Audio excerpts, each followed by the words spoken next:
Mari kita buka Alkitab kita kembali dari kitab Lukas pasal 24 ayat 50 sampai dengan 53. Lukas pasal 24 ayat 50 sampai dengan 53. Demikian bunyi firman Tuhan ayat yang ke-50.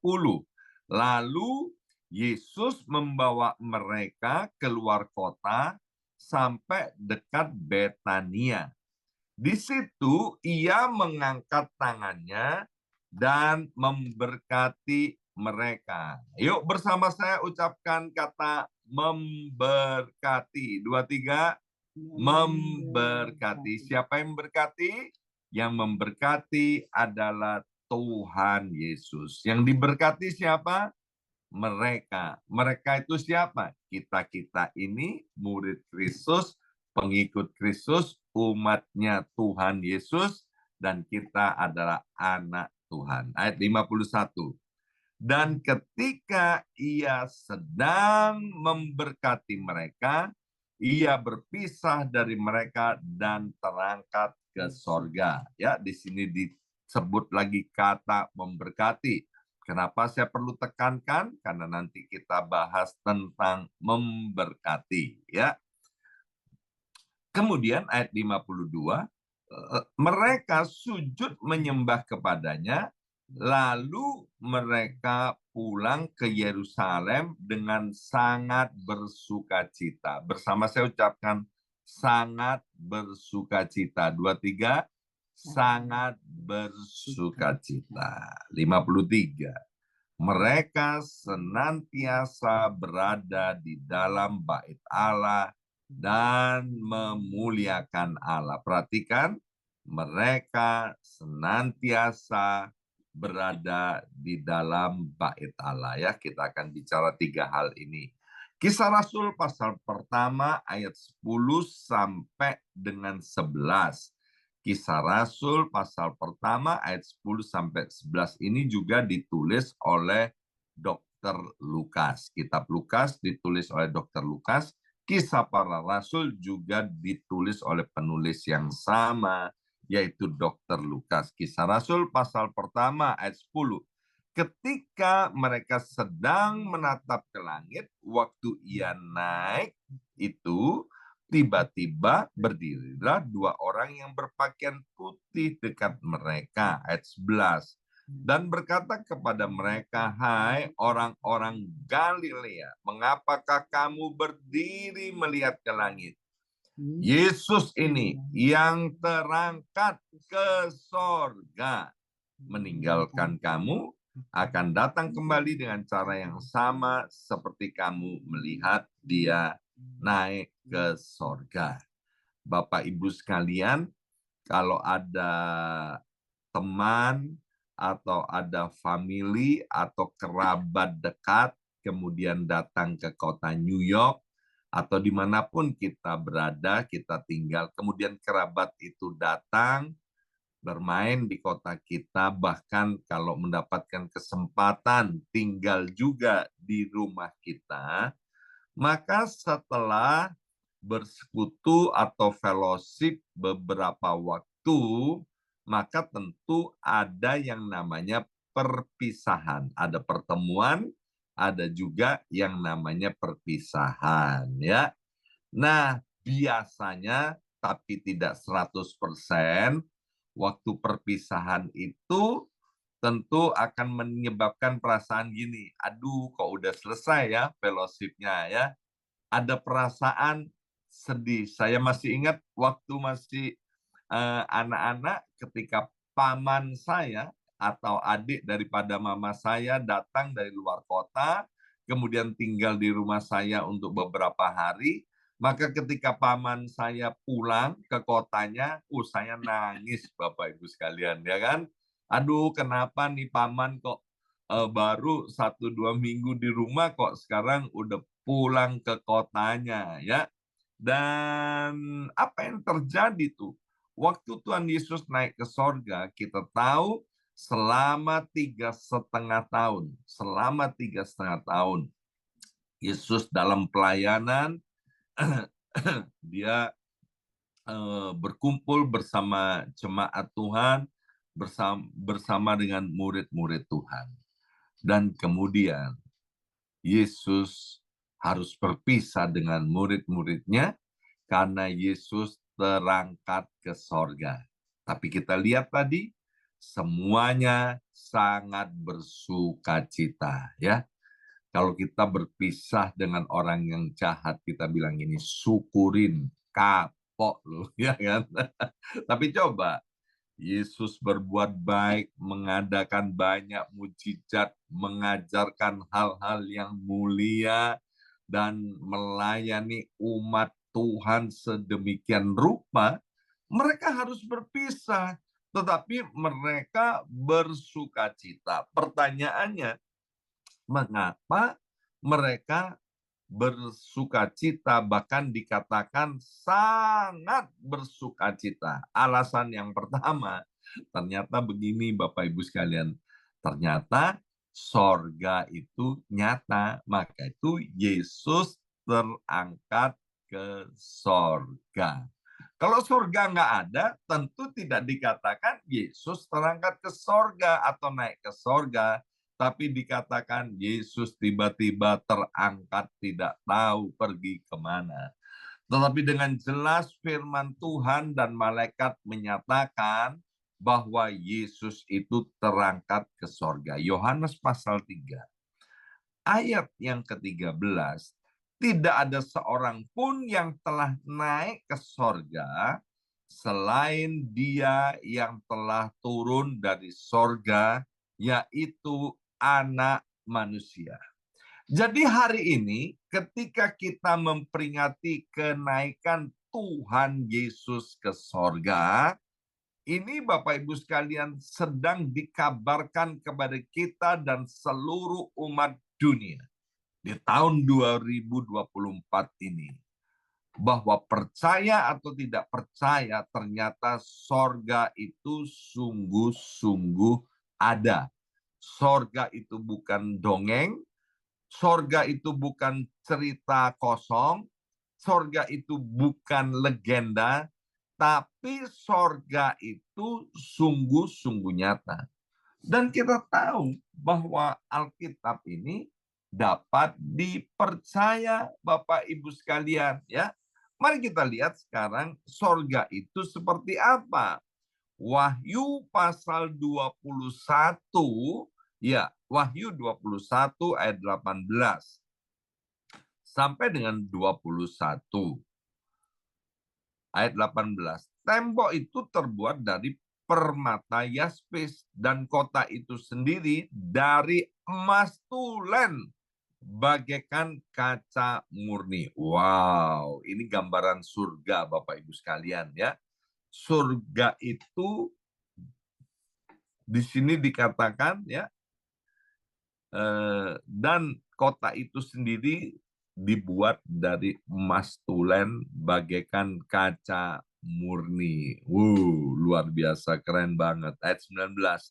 Dan dasar-dasar tembok kota itu dihiasi dengan segala jenis permata.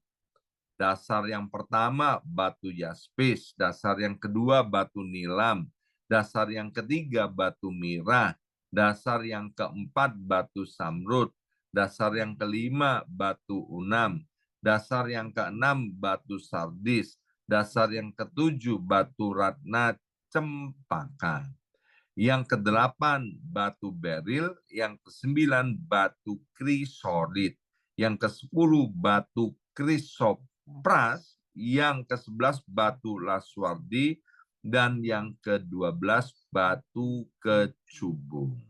21. Dan ke-12 pintu gerbang itu adalah 12 mutiara. Setiap pintu gerbang terdiri dari satu mutiara, dan jalan-jalan kota itu dari emas murni bagaikan kaca bening. Ya, kita pernah dengar kan? Beberapa pendeta bilang begini, aspalnya di sorga itu terbuat dari emas, ya. Jadi kalau ada Bapak Ibu yang pakai cincin emas atau pakai anting-anting emas. Dengan kata lain, Bapak Ibu sedang pakai aspalnya sorga, ya. Jalan-jalannya sorga terbuat dari emas, ya. Tadi malam ayat-ayat ini saya ceritakan kepada cucu saya, ya. Saya teleponan sama cucu saya tanya, kenapa kamu nggak sekolah? Kan di Indonesia udah pagi, ya kan? Libur, Grandpa. Libur apa, ya kan? Libur Tuhan Yesus naik ke sorga. Sorga itu seperti apa? Wah, saya ceritakan begini, ya kan? Saya suruh baca itu cucu saya. Terus saya tanya, keren nggak sorga? Wih, keren banget. Ya kan? Terbuat dari emas, jalannya dari emas, kemudian pintu gerbangnya dari mutiara, ya, luar biasa. Dan kemudian hiasannya adalah batu-batu yang nilainya tak terhingga. Kemudian Wahyu 21 ayat 5 sampai dengan ayat 8 ini adalah neraka, Bapak Ibu sekalian. Wahyu 21 ayat 5 sampai 8. Ia yang duduk di atas tahta itu berkata, lihatlah aku menjadikan segala sesuatu baru. Dan firman-Nya, tuliskanlah karena segala perkataan ini adalah tepat dan benar. Ya, jadi apa yang kita akan baca ini adalah tepat dan benar. Firman-Nya lagi kepadaku, semuanya telah terjadi. Aku adalah Alfa dan Omega, yang awal dan yang akhir. Orang yang haus akan kuberi minum dengan cuma-cuma dari mata air kehidupan. 7. Barang siapa menang, ia akan memperoleh semuanya ini, dan aku akan menjadi Allahnya, dan ia akan menjadi anakku. Tolong yang punya stabilo atau tanda ayat 7 ini diperhatikan, diberi tanda. Barang siapa menang, ia akan memperoleh semuanya ini, dan aku akan menjadi Allahnya, dan ia akan menjadi anakku. 8. Tetapi orang-orang penakut, orang-orang yang tidak percaya, orang-orang keji, orang-orang pembunuh, orang-orang sundal, tukang-tukang sihir, penyembah-penyembah berhala, dan semua pendusta. Mereka akan mendapat bagian mereka di dalam lautan yang menyala-nyala oleh api dan belerang. Inilah kematian yang kedua. Perhatikan kata, ya, di dalam lautan yang menyala-nyala oleh api dan belerang. Ini adalah neraka. Ya, ini adalah neraka. Jadi Bapak Ibu sekalian, Yesus sendiri berkata, akulah jalan dan kebenaran dan kehidupan. Tidak seorang pun sampai kepada Bapa kalau tidak melalui aku, yaitu Yesus Kristus. Maka itu Bapak Ibu sekalian, ayat 7 ditekankan kita ini harus berkemenangan, ya, sampai kepada garis akhir. Kita nggak percaya tentang ini, bahwa begitu kita percaya Yesus, kita akan selamat sampai untuk selama-lamanya. Enggak, kita harus mengerjakan keselamatan itu. Kita harus menang dalam kehidupan ini dari waktu ke waktu, dan kita harus tetap percaya bahwa keselamatan itu bukan karena usaha dan perbuatan baik kita, tapi keselamatan itu karena anugerah di dalam nama Yesus. Kenapa murid-murid itu menjadi sangat bersuka cita ketika melihat Yesus naik ke sorga? Karena pengharapan dan kepercayaan kepada Yesus tidak menjadi sia-sia. Kenapa? Karena pada waktunya nanti kita juga akan bersama-sama dengan Yesus di sorga yang begitu indah. Dan di sorga nggak ada yang namanya air mata. Dan di sorga tidak ada kematian lagi, tidak ada sakit penyakit. Yang ada di sorga adalah kehidupan kekal selama-lamanya, penuh dengan damai sejahtera, menyembah dan memuji Tuhan.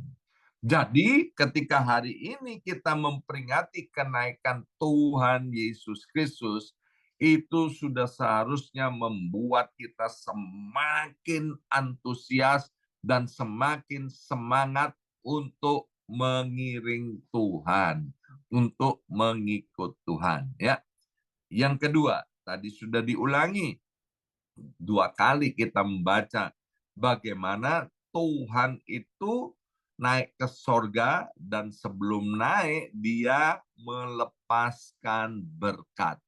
Kata berkat di sini ditulis di dalam bahasa Yunaninya eulogia. Bersama saya ucapkan eulogia. 2, 3 eulogia. 2, 3 eulogia. Artinya apa?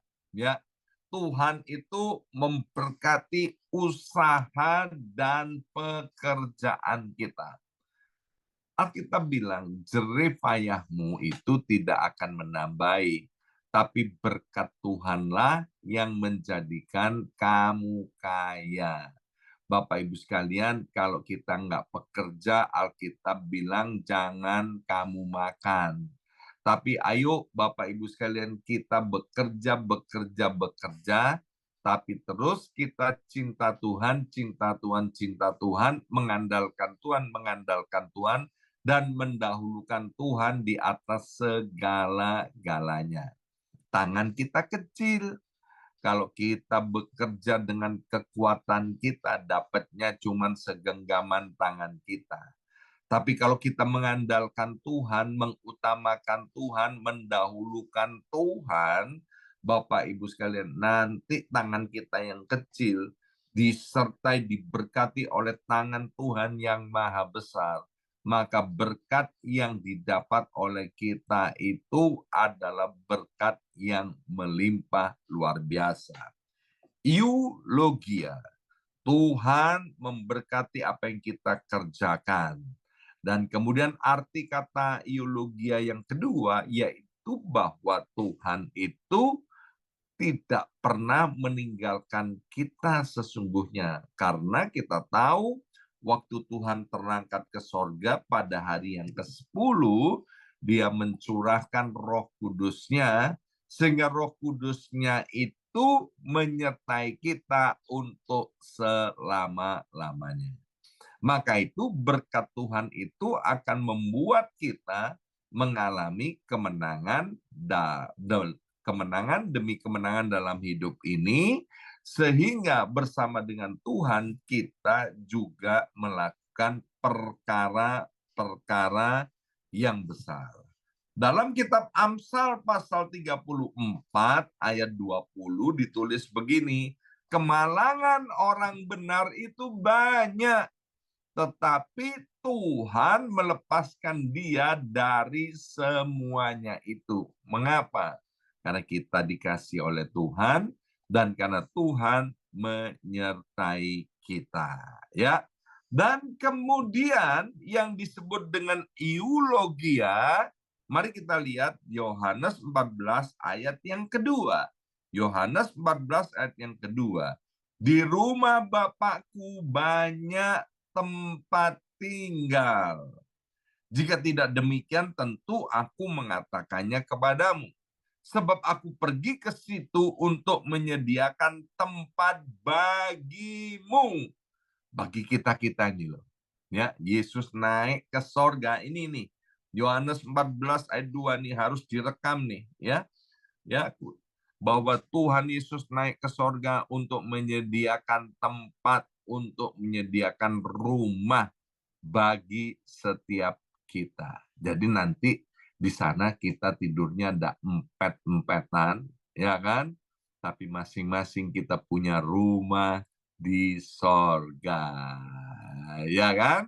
Nggak pakai sharing-sharingan dengan orang lain, Bapak Ibu sekalian.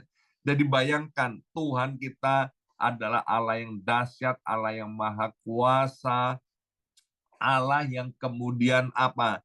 Yang memberkati kita dengan berkat-berkat yang terbaik. Maka itu Bapak Ibu sekalian, biarlah di dalam memperingati kenaikan Tuhan Yesus Kristus, Biarlah ini membuat kita semakin kuat dan teguh di dalam Tuhan apapun yang terjadi. Ya. Dan tadi dikatakan Bapak Ibu sekalian dalam kitab Lukas pasal yang ke-24 itu ayat yang ke-53, mereka senantiasa berada di dalam bait Allah dan memuliakan Allah. Melalui pesan kenaikan Tuhan Yesus ke sorga, mari Bapak Ibu sekalian sekarang kita mau meningkatkan ibadah kita kepada Tuhan, ya. Saya senang sekali kemarin hari Minggu ada pengusaha besar dari Indonesia sedang jalan-jalan ke New York, tapi hari Minggu dia cari Tuhan. Kenapa? Karena dia tahu uangnya buat jalan-jalan itu dari Tuhan. Dia menjadi kaya diberkati karena Tuhan. Maka itu penting sekali untuk dia beribadah. Buat kita yang masih sering memandang ibadah dengan sebelah mata, kalau kita nganggur baru kita ke gereja. Kalau kita nggak nganggur, ya kan, kita sibuk, kita nggak ke gereja. Jadi ke gereja ini dibuat apa? Dibuat kalau nganggur saja, ya kan? Tidak, Bapak Ibu sekalian. Jadi ibadah itu harus jadi yang utama dan pertama di dalam hidup kita ini. Matius 6 ayat 33 berkata, carilah terlebih dahulu kerajaan Allah dan kebenarannya, maka semuanya akan ditambahkan kepadamu.